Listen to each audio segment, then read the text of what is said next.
your subjects, I do once more invite you to join me in cooking with the King.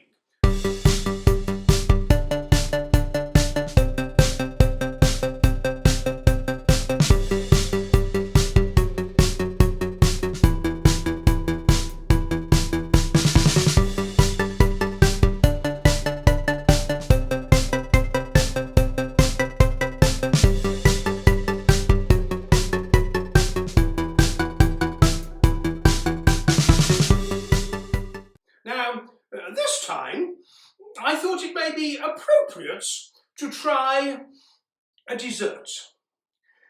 I hesitate at the use of the word dessert, for it is indeed a French word. The word dessert does mean the clearing of the table, and as what you good English fellows would call a pudding comes at the end of your meal, perhaps dessert and pudding go hand in hand. However, what I'm about to make could never ever be described as a pudding, for a good English pudding does take its name from your guts. For a pudding is indeed the stuffed intestine of a sheep or a pig that has all manner of fruits and meats and bread and cereal and spices crammed into it, and then is boiled or perhaps even smoked. That is a good English pudding.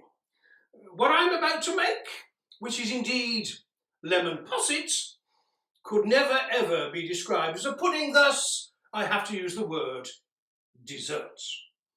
Now, a posset does date back some 200 to 300 years in the former time of my forebears. It was formerly a milk drink or dessert that was curdled with either the fruit of citrus fruits or with alcohol. We do not use milk now to make our possets. We use cream for a more educated palate. But whilst we're on the subject of alcohol, there is another form of posset that at one time was most popular in my court. It was called sack posset. It is indeed a Spanish dessert, for which, rather than the juice of citrus fruits, you would use hearty, fortified Spanish wines. It was most popular in the time of my former wife, Aragon, and was regularly upon our menus for our banquets and such like. But ever since I did rid myself of the Spanish cow, we no longer make of sack possets.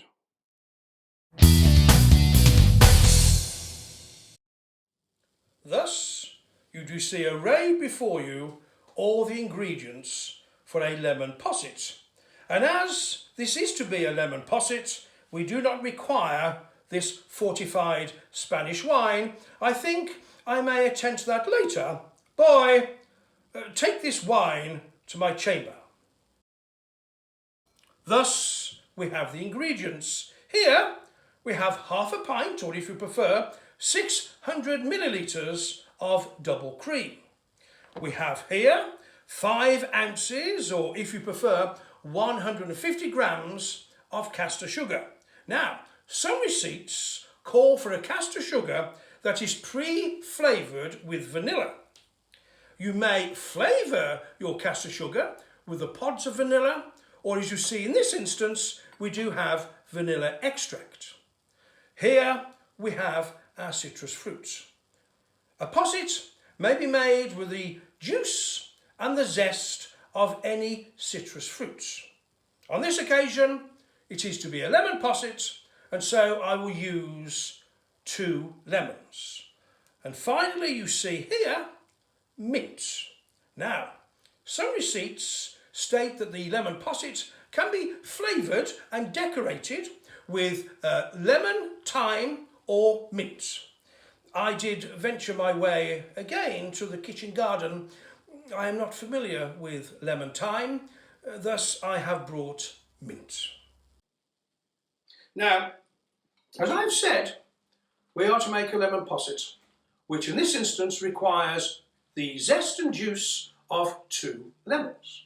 Now, as good English fellows, we do not have to rely upon the vagaries of our sometime Spanish allies for the provision of lemons, for since the 1490s, our good friends, indeed England's oldest ally, the Portuguese, have been possessed of those islands in the great ocean known as the Azores.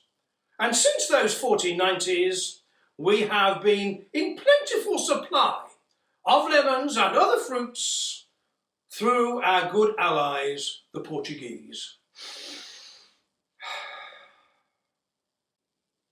Now, you may have noticed that here I have a number of gingerbread figures, for traditionally posset may be eaten with either shortbread or gingerbread.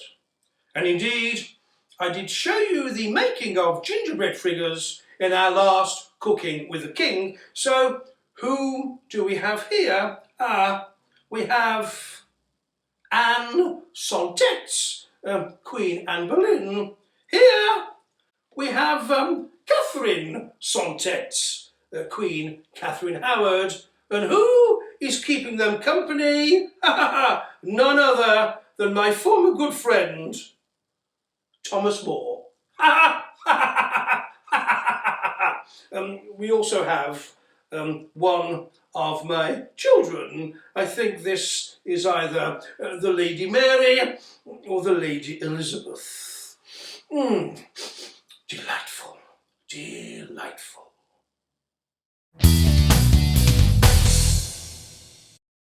So we have the first of our lemons, which we cut in half, like so, and then onto the juicer, squeezing as much as we can to extract all of the juice. When we have extracted the juice is decanted into our jug.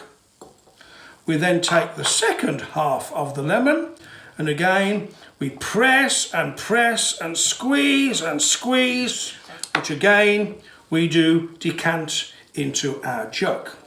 Now, the lemons, having been squeezed, will later have their zest removed, and this will be used for decoration.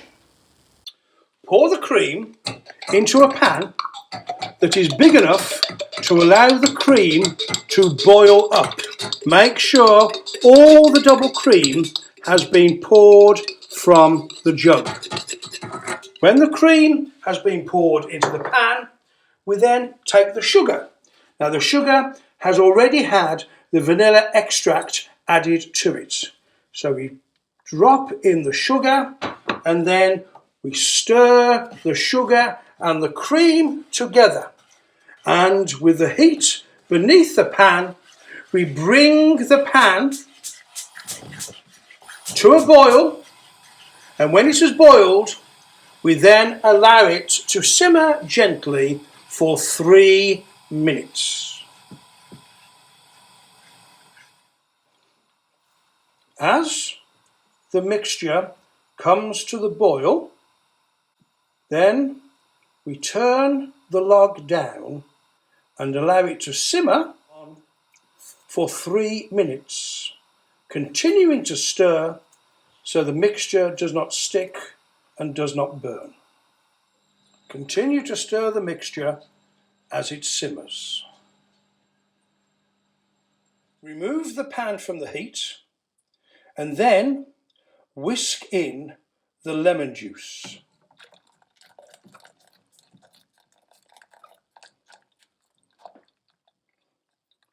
And keep whisking until everything is thoroughly mixed. When the juice has been whisked into the mixture, take the pan and pour the mixture through a sieve into a jug.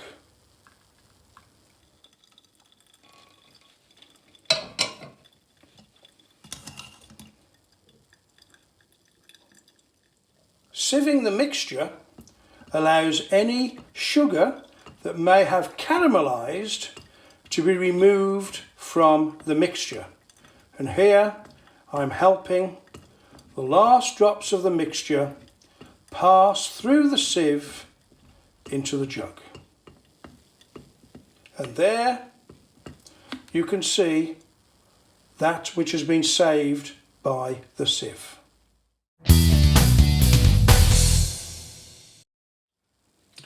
This recipe is for a posset for 6 to 8 people, but as there is only me, I am making 4. The mixture is poured into our dishes like so, and then the dishes are placed in your cold place for between 4 to 6 hours to set and to cool before serving. So there you have it, my loyal subjects. The lemon posset that has been kept in your cold place for 4 to 6 hours is now quite set, and we do decorate it by sprinkling upon the top the zest of our lemons. This was grated a short while ago. Here are the grated lemons. We decorate with the zest of the lemon, gives it a nice citrus taste, and then we delicately place our mint leaf upon the top, like so, and there you have it. A splendidly decorated lemon posset. Now, the mixture we had was for between 6 to 8 people. I did make 4 great possets for myself, and then I did discern that there were sufficient ingredients left over for me to make 2 smaller possets for the boy who has been assisting me. I will even go to the point of decorating with our mint, even though his palate will be nothing like as sophisticated. Now, you are to be advised that this posset may be stored in a cold place, but you cannot put it in your ice house. It cannot be frozen. And traditionally, as I did say earlier, a lemon posset is enjoyed with either a shortbread biscuit or a ginger biscuit. And who do I have here? Tis none other than the gingerbread heads of Sir Thomas More.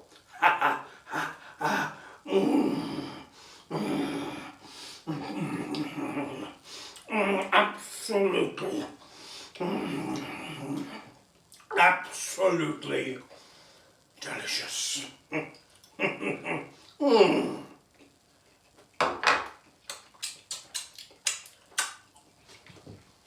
So there you have it, my loyal subjects. A splendid dessert fit for a king. And should you be pleased to join us for our next Cooking with the King, we will show you something suitably delicious and enjoyable. And I do entreat you all, as we do continue in isolation, whilst there are indeed many who believe that the contagion, is fast retreating, I entreat you all to keep safe. And in the meantime, please visit my new Tudor shop, KingHenry'sRoyalWardrobe.com, an online garment store where you may find all manner of delightful Tudor goods. Get yourself an embroidered Cooking with the King apron to wear when you do indeed cook with the King, where all UK orders receive free shipping and those to the United States receive discounted shipping. And may God bless you all. Thank you for watching my video. If you'd like to subscribe to my channel, then please click the link here. If you would like to see more Cooking with the King, then please click the link here to our playlist. We aim to release 2 videos a week, Tuesday and Friday. And may God bless you all.